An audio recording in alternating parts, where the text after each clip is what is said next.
Les examens de sortie des écoles techniques et professionnelles se sont déroulés en 2 étapes comme d'habitude. Une phase théorique qui a consisté à l'évaluation des candidats dans les épreuves écrites. Une deuxième étape qui a consisté également à évaluer les candidats dans les cours pratiques vus déjà en classe, comme pour dire que la valeur d'une formation technique et professionnelle s'accentue dans les travaux pratiques. Le sujet est abordable pour le moment. Dans cette première épreuve, nous pensons que tout le monde peut s'en sortir. N'est-ce pas? Oui. Et vous avez combien de matières aujourd'hui? 2. Et quoi? Le français et la mathématique.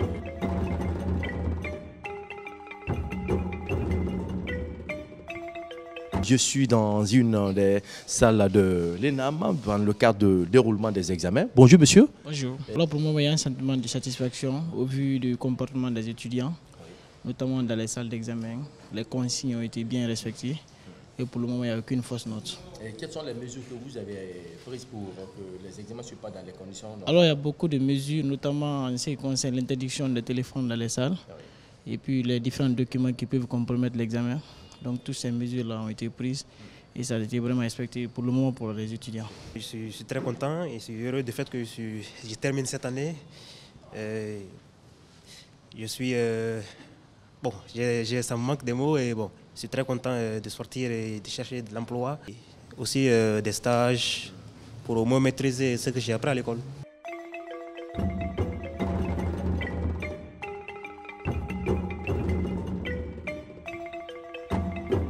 Il y a l'engouement qui est là, il y a la rigueur, il y a la sérénité de la part des étudiants aussi. Pour le moment, tout va bien. Tout va bien. Ouais.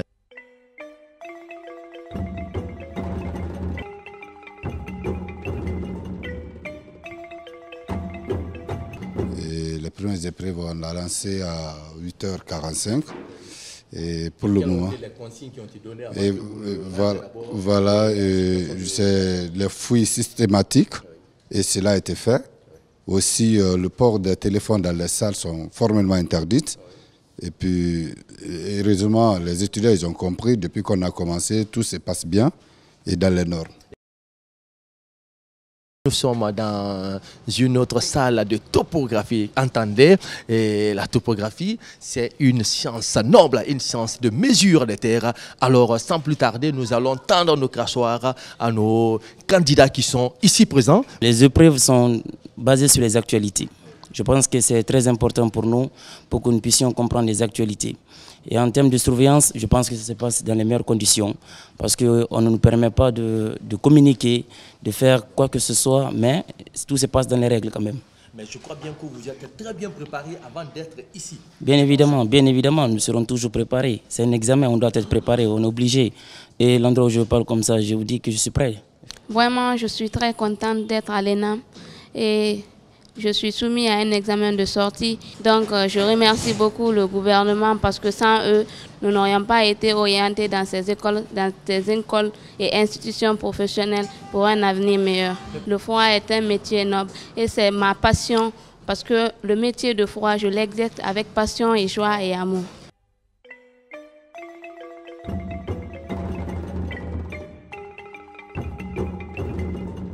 L'ENAM est une école professionnelle. À chaque 3 ans, nous devons présenter des candidats. Donc cette année, les candidats qui ont fini, qui ont atteint les 3 ans de formation dans les 7 filières, à savoir l'électromécanique, la mécanique générale, la mécanique auto diesel, le froid, climatisation, le bâtiment, la topographie et les travaux publics. Donc cette année, nous présentons les candidats dans les 7 filières-là. Chez nous, l'examen se fait en 2 tranches. Nous avons la première tranche, c'est tout ce qui est propre théorique qu'on évacue dans la première tranche. C'est ce que nous avons commencé ce lundi-là. Le jeudi, on va finir les épreuves théoriques. Le lundi qui va enchaîner, nous allons commencer les épreuves pratiques. On a été doté en cahier, en papier d'examen parce que c'est un examen officiel. Et on nous a donné la dotation nécessaire pour pouvoir organiser ces examens-là. Mais j'espère que tout n'est pas rose. Il se peut que vous avez eu à avoir quelques difficultés. Et quelles sont ces difficultés? Bon, on a toujours des petites difficultés. Vous savez que dans la vie, il faut se contenter de l'optimal. Il ne faut pas demander plus qu'il ne faut. Donc au jour d'aujourd'hui... Mais si c'est nécessaire, il faut demander. Oui, mais quand c'est... Je dis l'optimal, parce que tout simplement, nous avons le nombre de papiers d'examen nécessaires pour le nombre de candidats. Nous avons ensuite une réserve. On a les cahiers de brouillon. Vous voyez ce que ça fait? Nous avons reçu les autres dotations qui doivent être utilisées au secrétariat. Nous avons les papiers d'emballage, ainsi de suite. Nous avons des enveloppes. Tout ça doit être utilisé dans le secrétariat. Donc on a été doté de tout ce qu'il faut pour pouvoir engager les examens théoriques. La partie pratique, on est très avancé là-dedans aussi. Nous attendons simplement notre dotation financière pour pouvoir acheter la matière d'œuvre et pour passer les examens. L'équipe de l'émission École guinéenne a effectué une visite de surprise à l'École nationale des arts et métiers ENAM. Une visite au cours de laquelle l'équipe fut émerveillée par la qualité des travaux et le sérieux qui ont accompagné l'évaluation des candidats en électronique, mécanique générale, mécanique auto-diesel, maintenance, chaudronnerie, froid, climatisation, topographie industrielle, bâtiments, travaux publics, etc. Nous sommes dans la salle pratique, voir comment les étudiants façonnent le fer, comment ils font le moulage. Et nous sommes à présent avec les différents candidats qui vont tout à l'heure se prêter à nos questions. Vous voyez, c'est la partie pratique. On va faire le ferrage. Ça, c'est l'ancrage. C'est la partie pratique au niveau des poteaux. Avant de faire le ferrage des poteaux, il faut faire l'ancrage pour l'arrobage, quoi. Comme on attache. Après la première étape, on mesure les arrobages. Ici, la distance entre les arrobages, on a pris entre les cadres, c'est à 25. À 25, on attache. On essaie de...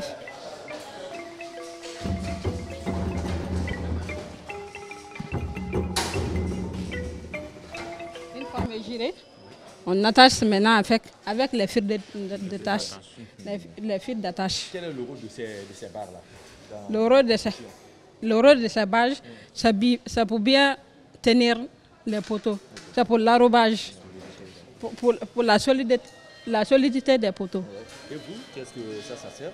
Bon, les cadres qui sont là jouent deux rôles. Au niveau des poteaux, ces cadres ici ils nous aident au niveau des poteaux à assurer la solidité. Maintenant, si c'est au niveau des poutres, par exemple, ou au niveau des chaînages, ces cadres ici reprennent des efforts tranchants. Donc c'est le rôle que les étriers peuvent jouer, c'est les deux rôles des étriers.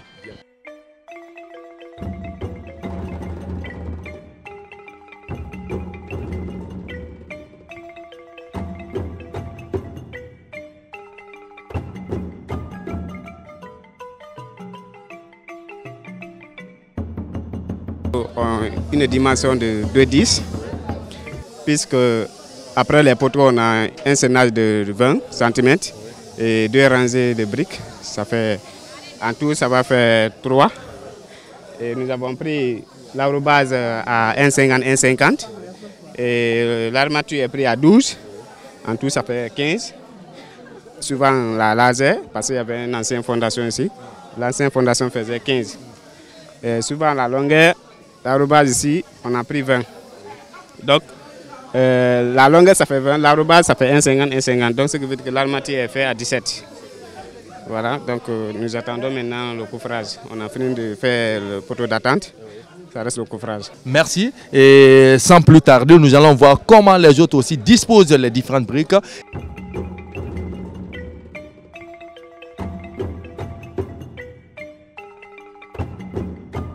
Nous sommes avec nos ingénieurs qui sont en train de bâtir une maison, disons une petite chambrette dans le cadre de la pratique. La pratique se passe bien. On est là à faire la pose des briques. On a déjà fait le ménage. Nous sommes là. On veut faire sortir le pion pour le niveau. Donc ici, on a besoin de 4 rangées 80 cm.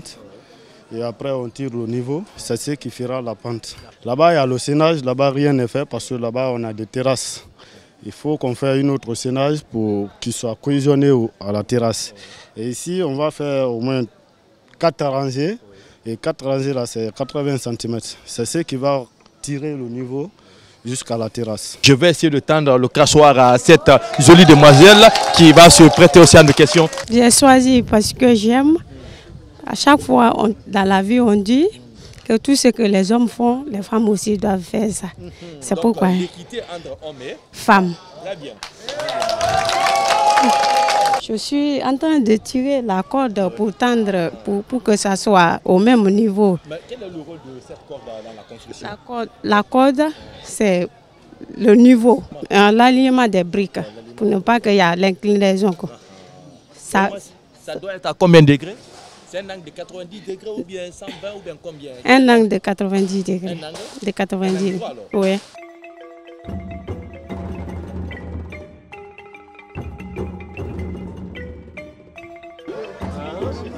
Alors, chers téléspectateurs, c'est le tour des ouvrages d'art, c'est-à-dire des ponts. Comment les étudiants confectionnent avant qu'ils ne soient sur le terrain? Par rapport au cours théorique, on a essayé de choisir un dallo pour développer mieux. Nous sommes venus maintenant sur le terrain exécuter ce dallo. Maintenant, on a fait un dallo des dimensions un peu légères, comme ça fait un temps là. Et on a fait l'embrayage d'accès. Et ce que vous voyez, c'est les aides de retour. Et ici, c'est le passage des véhicules, principalement. Les petits ponts d'assainissement. Parce que un nouveau d'assainissement. Parce que souvent, c'est lié. Il faut qu'on est obligé de faire un nouveau d'assainissement pour le passage d'eau. Des fois, ça peut être. Le tablier peut répondre au passage des véhicules. Et ça peut être encore noyé par le remblai. Ambitionner cet ouvrage pour illustrer la compréhension des enfants. Il ne s'agit pas de faire la conception en classe, mais j'ai jugé utile de venir sur le terrain pour voir réellement quelles sont les étapes de construction d'un ouvrage d'assainissement. C'est ici le côté amont, l'eau commence par là et ça se déverse de l'autre côté. Et nous avons prévu aussi un accès. On ne peut pas laisser l'ouvrage seul là parce qu'il faut prévoir l'accès pour les véhicules. Alors pour ne pas avoir des accidents. Donc la pluviométrie peut être décennale, c'est-à-dire pour des années. Alors donc chaque année il y a des précipitations qui sont très différentes. Donc l'ouvrage on peut le faire en radier submersible, mais on a jugé que compte tenu du volume d'eau qui passe, là on a prévu le dallo.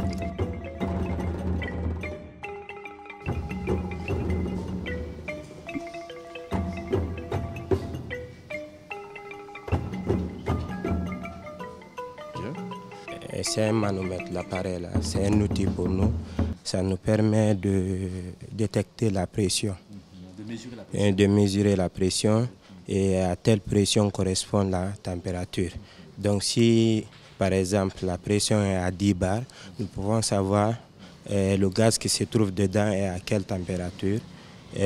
L'appareil là a 2 manomètres. Ici on a le côté haute pression et le côté basse pression. Et le côté basse pression, ça nous permet de mesurer la pression qui se trouve là-bas et faire la charge. Parce que la charge se fait du côté basse pression. La haute pression, ça nous permet de connaître les informations sur la pression et la température du fluide frigorigène qui se trouve là-bas. Il y a plusieurs manières de détecter la fuite au niveau d'un appareil. Par exemple, on a un détecteur électronique de fuite ici. Donc c'est un appareil... Il est là. Après le détecteur électronique de fuite, nous avons ce qu'on appelle le manomètre aussi. À l'aide de ça, nous pouvons détecter. Par exemple, on met la pression dans l'appareil, dans le circuit de l'appareil. Si la pression est on met la pression jusqu'à 10 bars par exemple. À 10 bars, on ferme le robinet, la vanne.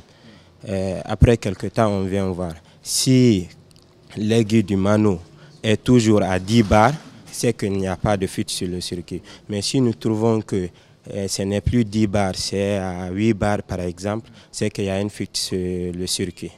Donc à part ça, le manomètre, nous avons le détecteur électronique de fuite. L'appareil là nous permet de détecter le fuite sur le circuit. Par exemple, là il est allumé, il a un bruit. Donc en fonction de ça, s'il y a une fuite, le bruit augmente. Par exemple là, vous voyez, donc on sait qu'il y a le gaz qui s'échappe à un niveau.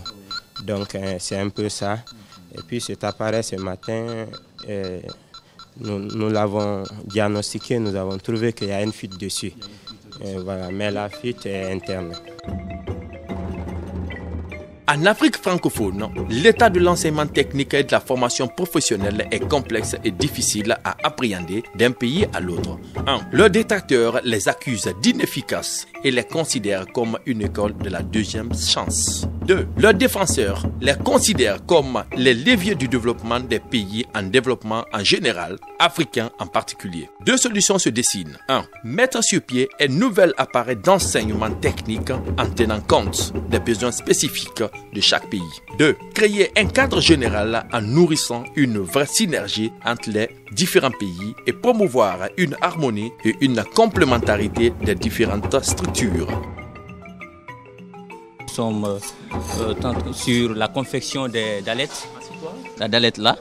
Nous avons d'abord fait un dosage à 350 kg par mètre cube. Nous avons envoyé le sable, nous avons envoyé également les graviers et nous avons envoyé le ciment. Maintenant le ciment pour 1 kg, quand on dit on fait le dosage à 350 kg, ça veut dire qu'on a besoin de 2 kg de 2 brouettiers de sable, un brouettier de sable et 2 brouettiers de gravier. Donc après ça, on fait le mélange et on fait le malaxage. C'est ce qui est là. Tout de suite là, vous m'avez vu, j'ai d'abord mis le sable. D'abord le sable a un rôle très important. C'est le jour où on sera prêt pour enlever, pour décoller. Donc c'est pourquoi on a mis le sable. Ça va nous faciliter la tâche pour le décollage. Vous avez tout de suite sur la moule, j'ai mis l'huile. Ça permet de nous faciliter. Tout de suite, vous allez voir, je vais enlever cette moule. C'est grâce à l'huile, on aura la facilité de vite enlever ceci. Je nivelle là-dessus, simplement. Grillage. Oui. Quel est son rôle? Lui, son rôle. Vous voyez déjà tout ce qui se fait là. Voilà. Non, pas seulement de l'esthétique, mais ça joue un rôle très important. Parce que si la surface est lisse, ça fait tomber les gens dans la cour. Donc c'est pourquoi nous mettons ça. Comme ça devient retenir les chaussures. Exactement. C'est ça son rôle. Donc je le mets comme ça, je frappe un peu. Vous voyez. Donc ça laisse les traces déjà. Donc c'est comme ça, ça laisse les traces. C'est ça son rôle. Maintenant après ça, je l'enlève comme ça. Vous voyez, je l'enlève et ça sort paisiblement. Grâce à l'huile. Ça se décolle facilement. Oui. Alors, chers téléspectateurs, vous avez vu avec nos chers étudiants, dans le cadre de la pratique, comment le moulage se fait, comment le mélange se fait pour avoir une dalette. C'est tout à fait émouvant. Ça prouve réellement combien de fois nos étudiants sont bien formés dans nos instituts. Alors, bonne chance aux candidats. Merci, monsieur.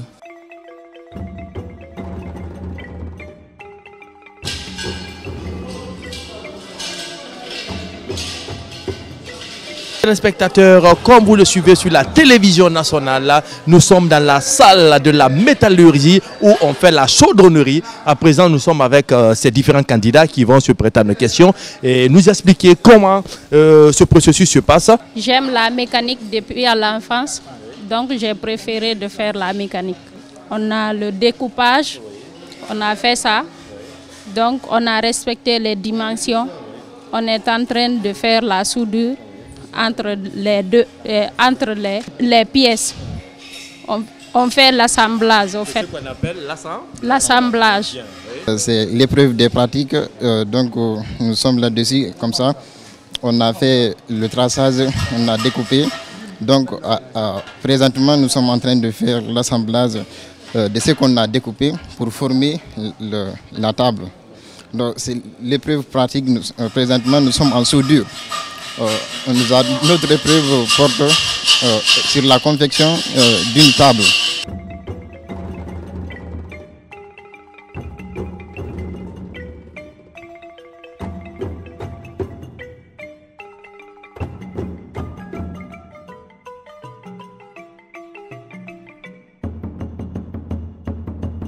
Alors, c'est le tour de la partie automobile. Nous sommes à présent avec les candidats.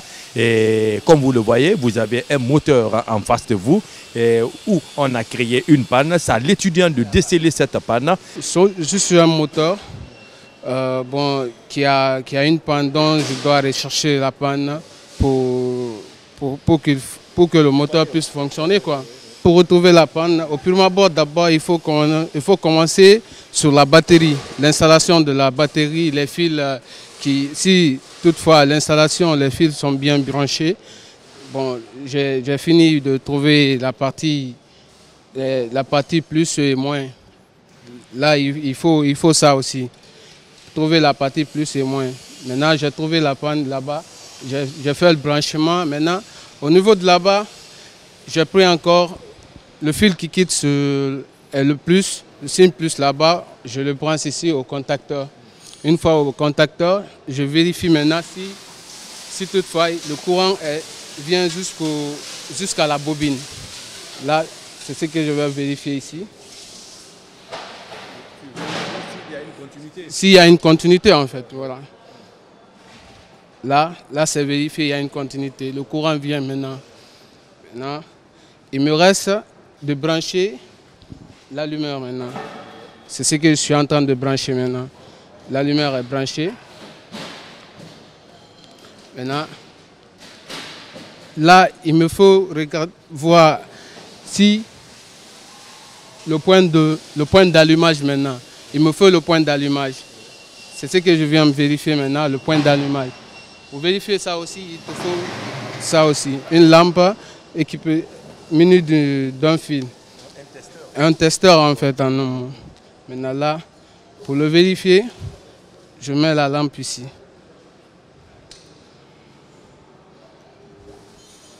Voilà. Vous voyez? Ici, tu commences par là. Tu fais tourner l'allumeur. On tourne l'allumeur. Voilà. Là, jusqu'au point. Vous avez vu, la lampe témoin s'est éteinte en tournant l'allumeur. Ici, ça fait un mouvement. Maintenant, arrivé là, tu as un point maintenant. C'est le point là qu'on appelle le point d'allumage. Voilà. Maintenant, c'est réglé là-bas. La panne, je l'ai retrouvée. Oui, la panne est effectivement retenue. Maintenant, il me reste maintenant de brancher les fils maintenant. Voilà.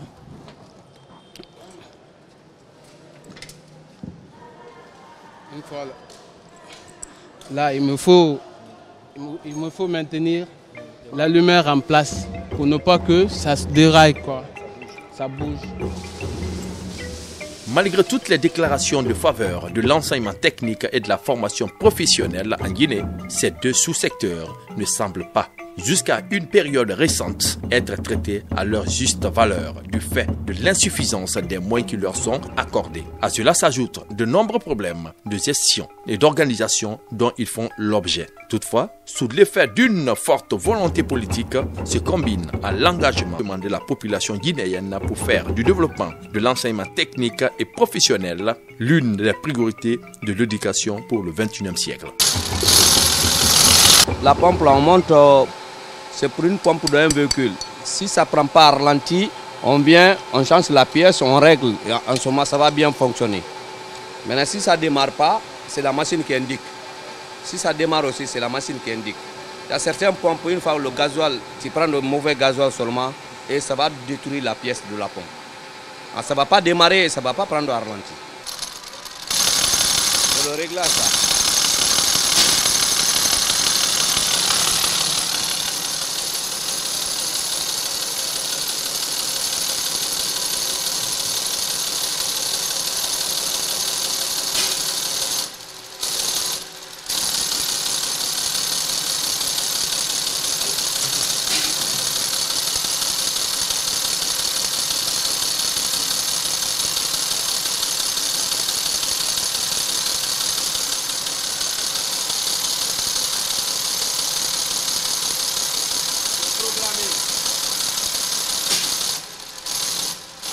Spectateurs, comme vous le constatez, nous sommes avec ces électromécaniciens qui sont en train de façonner les pièces à outils. À présent, nous allons prendre l'un des responsables pour nous expliquer comment le processus se passe ici.